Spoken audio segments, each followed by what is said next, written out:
Thank you very much for staying on the program Marketplace. Now to our very first story. Latest energy review by the Africa Center for Energy Policy, ACEP, indicates the country's hope of generating excess power to meet the nation's demand and to provide for other neighboring countries will be dashed next year. According to ACEP, Ghana will not be able to process gas for the Abuaze thermal plant due to the planned shutdown of the Kwame Nkrumah Floating Process Storage Offshore FPSO facility for maintenance by the first half of the year 2017. In an interview with Joy Business, Deputy Director of ACEP, Benjamin Boachi, said the situation will be compounded by the country's indebtedness to the tune of about $500 million to the West African gas pipeline, which has also resulted in a cut of supply from the company. He said if government does not pay attention to the sector, industries will be dealt another blow by the power crisis. And we do know that we don't have enough generation. So every plant available now is very important, including the Ameri plant. So if you're going to lose that plant, that's about 225 megawatts of power lost. Already what we do have now is just what is enough to meet demand. So if you have that shortfall, then you have to find a way to augment or replace that shortfall. And that's what we don't have currently. So we don't have the reserve margin to be able to bridge that shortfall, and that's where the challenge could be. Are we not receiving gas from Nigeria? Absolutely not. We have not received gas, I think, from April, May. We haven't received gas from Nigeria. We're told that there were some vandalism on pipelines. That we know has been solved, but the key issue now is our indebtedness to the operators of the pipeline and the end gas. So if we weren't able to resolve those financial crises, then we're not going to have gas coming from Nigeria, which would have been, an alternative. If we had gas coming from Nigeria, that could have, served pumped gas all the way to Takrady for Ameri and the other plants to also utilize. But we don't have gas coming from Nigeria. But one may ask that, aren't we going to anticipate that before the year ends, at least Ghana will be able to meet its financial, obligations with Nigeria so that they supply us the gas, so that we get the necessary demands that we need?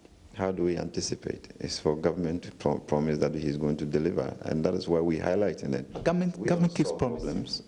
You and I don't solve the problems. You have given your mandate to government to solve your problems for you. That's why we pay our taxes, that's why we pay our bills. So how that will be solved, we can only preempt it, but that decision doesn't lie with you and I. So if we are able to offset or pay our debt and rearrange for gas to flow to the plants, that is what we're looking for, and that's why we are arguing that as soon as possible we have to fulfill our commitments to the pipeline and make sure that we have gas flowing to Ghana. Now, more firms are asking workers to go home because of what they say is the prevailing difficult business environment. The latest firm to join this action is the Pioneer Food Cannery, PFC. The firm is looking at laying off some 200 workers. General Secretary of the ICU, Solomon Kote, comments on the situation. Obviously, more is to come because wherever we negotiate, okay, the employers, for once in our working life, have become so transparent that they show you their cash flow. And as you see the cash flow, you see where the challenge is coming from. The challenge is coming from these basic utilities, and then for the fact also that the dollar-CD parity, even though to some extent one may say that is stable, that is not the case at all. And because of the way we have over-liberalized this economy, okay, the competition is becoming that ugly. And if we don't take care, this will continue in the next 2 years. A lot more workers will be losing their jobs. Have any way out for your members, because it looks like most of these companies have taken an entrenched position? I wouldn't want to agree with the word entrenched position. It's obvious that they are not breaking even. And if you're in business, you are in business because you want to make profit. And I can assure you, most of them for a long time now, you enter into negotiations, and we aren't able to even restore the value of the currency, to restore even the salaries that were being earned a year ago. And as they show us their challenges, the little said, the better. They are really going through very difficult times. I know this is a business decision. This is a decision that some have taken to ensure that they stay in business. But there are some independent actors who would also raise interesting questions about the timing of the actions of these companies and election season as well. Because of the election season we find ourselves, we know most of them are only waiting, and after the elections we may see more. It's interesting. Yes, those who are deeply tied with political colors, that's what they are doing. But that is very interesting. Looks like more worse things to come. Yes. General Secretary of the ICU, Solomon Kote, interacting with my colleague George Riavi. Now, moving on, the Minerals Commission has given the strongest indication recently ejected from the AngloGold Obuasi mine concession will not be allowed back to the site after a successful exercise. The process to relocate the miners last month was met with fierce resistance as the miners expressed anxiety their livelihoods were being curtailed. Speaking with Joy Business, Chief Executive Officer of the Minerals Commission, Dr. Tony Orbin, said steps are currently underway to ensure the Obuasi concession is secured.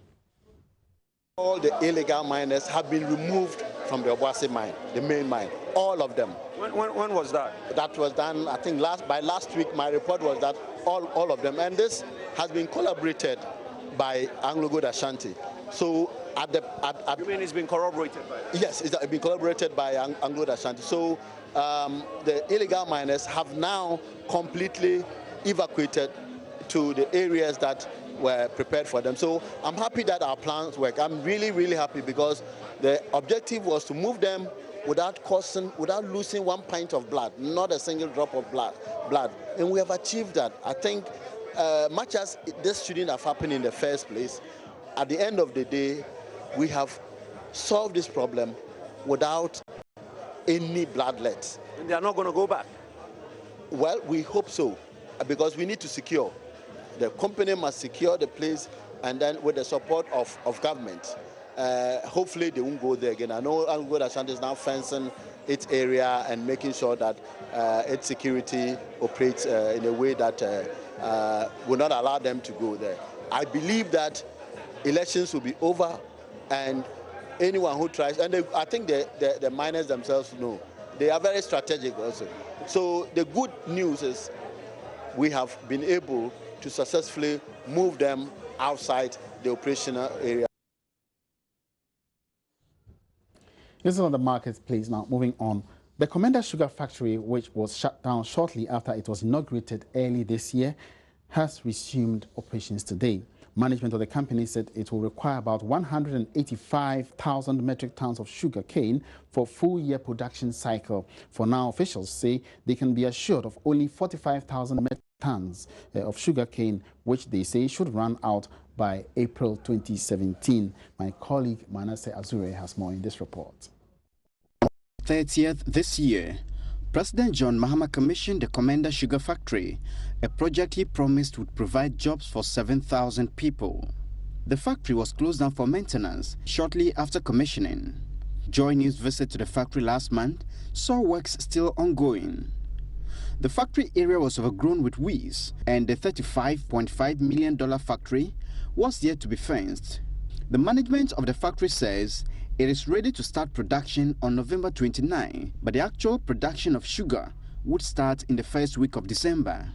Douglas Mensah is the managing director of the Commander Sugar Factory. The factory is ready to receive raw material. In fact, we planned starting the operations in October, mid-October. But during those periods, the rains were still falling.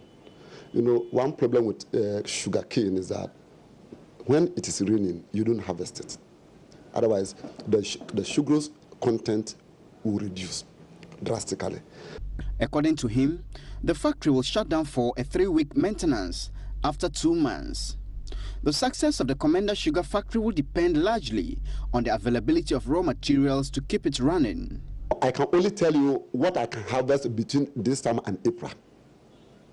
That is the plan. Please, please.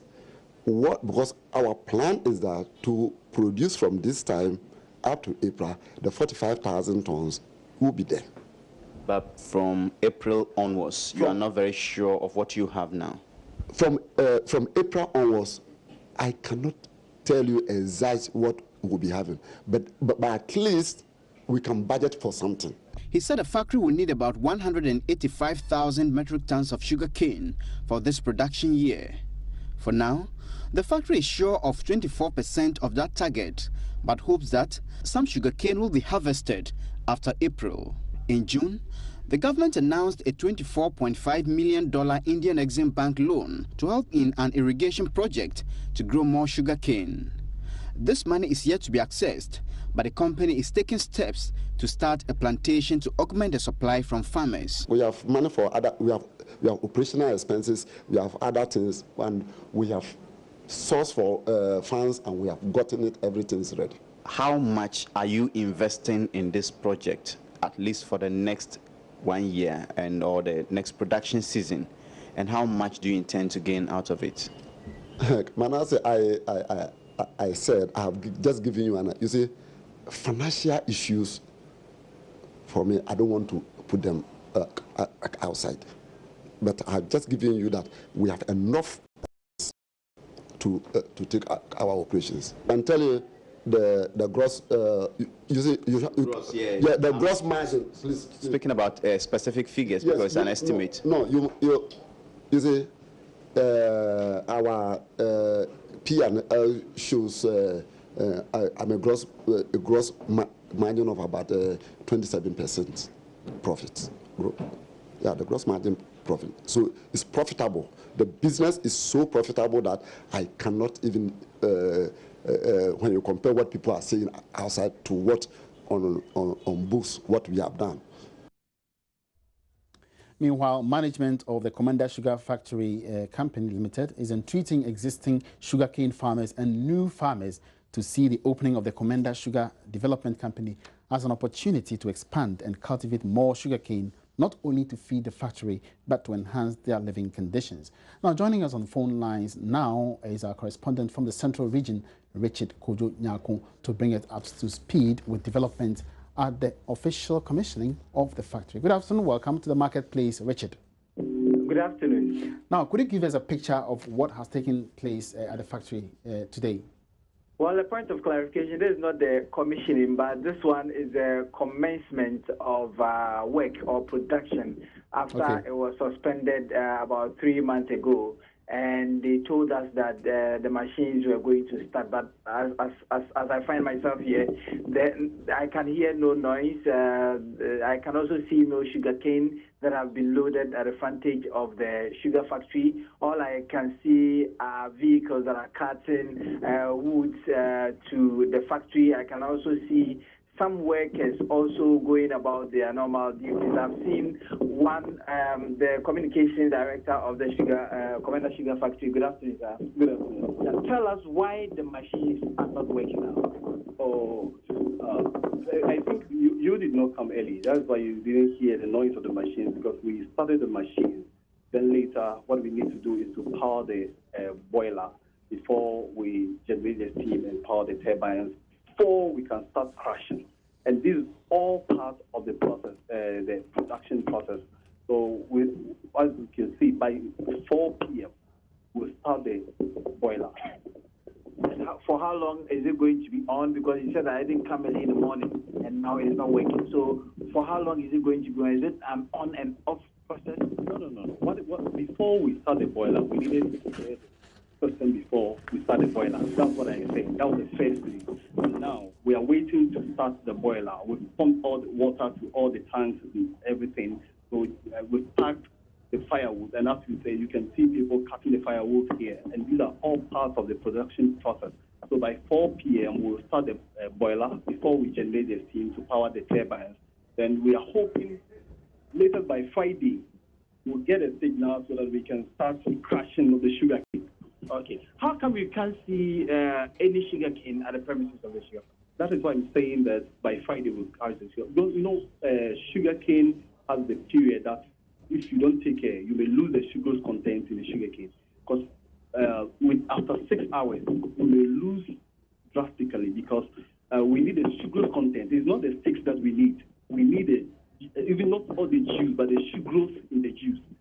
And that is technically, you don't need to bring the sugar canes there. Otherwise, we have big warehouse here that we can store the sugar canes so that when we need them, we can use it. But it's not like that. After cutting it by 6 hours, you need to crush.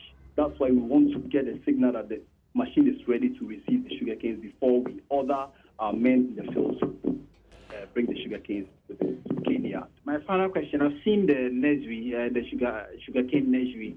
Is it the case that all the sugar canes that are around can satisfy the requirements of the sugar factory? Yeah, we know that we have certain challenge about the people around our catchment area. That's Shama Division, Commander Division, and Kutubio Division. We need 1,250 metric tons of sugar cane. But if we rely only on the people here, we cannot get it. We can get up to 1,000 a day. That is why we extended our division to Alpha Division, Singh Division, Winneba, Swedro divisions, so they can all bring their sugar canes here. And our men are in touch with them now. So we are hoping that by the end of January, we'll reach our maximum production peak. Because what we are going to start this week, we are going by 500 tons. Because the machine and the requirements, you don't need to push all the required tonnage in there. So you start from the minimum, then go up to the main required tonnage that we need. Okay, so finally, so when are you going to see another sugar from the Commander Sugar Factory? Hopefully, if we are able to start crushing on Friday, later by Monday, we'll see the first sugar. All right, thank you very much. So you heard me speak with the communication director of the Commander Sugar Factory. All right, thank you very much, Richard, for that update. Richard Kojo Nyako is a correspondent at the Commander Sugar Factory in the Central Region.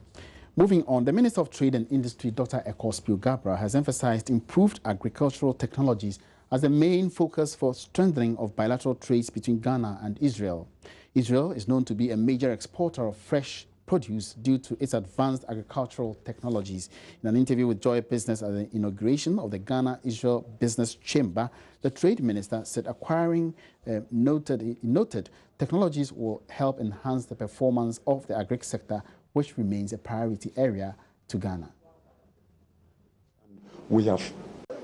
I think Ghana, like most countries, can take a cue from the successes and the achievements of other countries. Israel is a country that we know is in the Middle East and which has land that is quite arid, very dry, very rocky.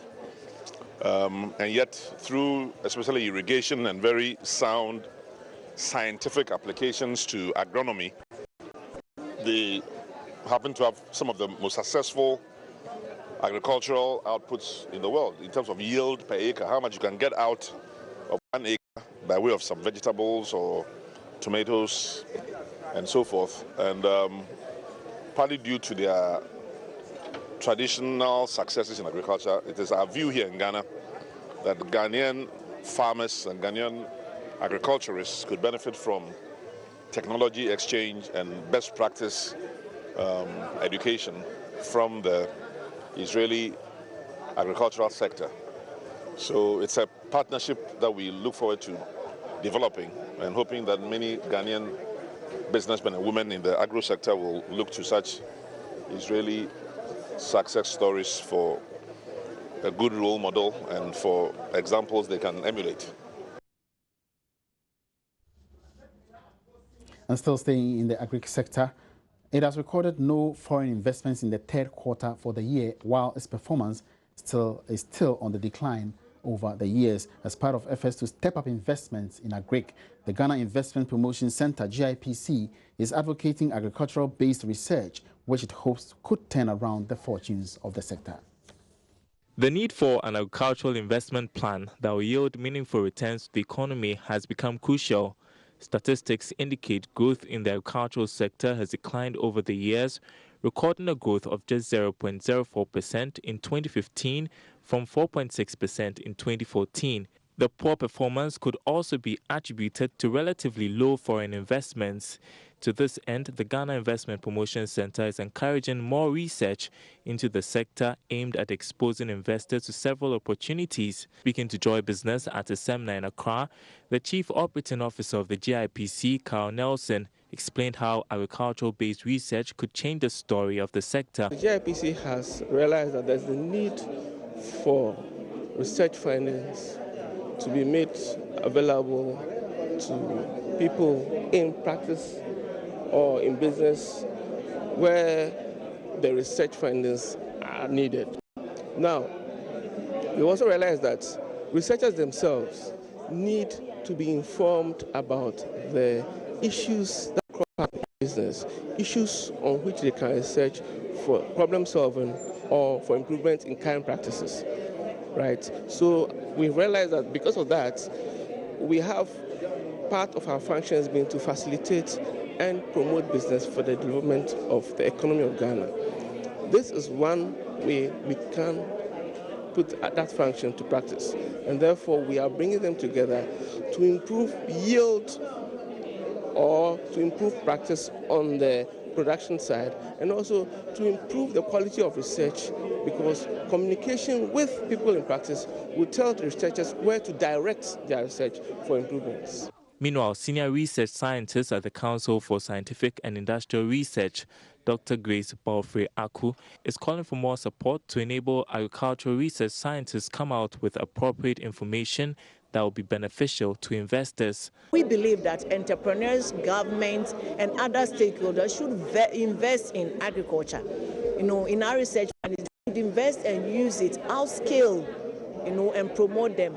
That is only when the economy would grow. That is when we look at it at the value chain. When it comes to production, what goes into production? We have transporters there, we have the packages there and all that. And then there will be all these buy industries that will come out. The seminar was under the theme Research Findings and Investment Opportunities in the Agricultural Sector. And that will be it for this afternoon's edition of The Marketplace. Many thanks for your company, and let's meet again tomorrow, same time. My name is Emmanuel Abuaji Riafi. Good afternoon.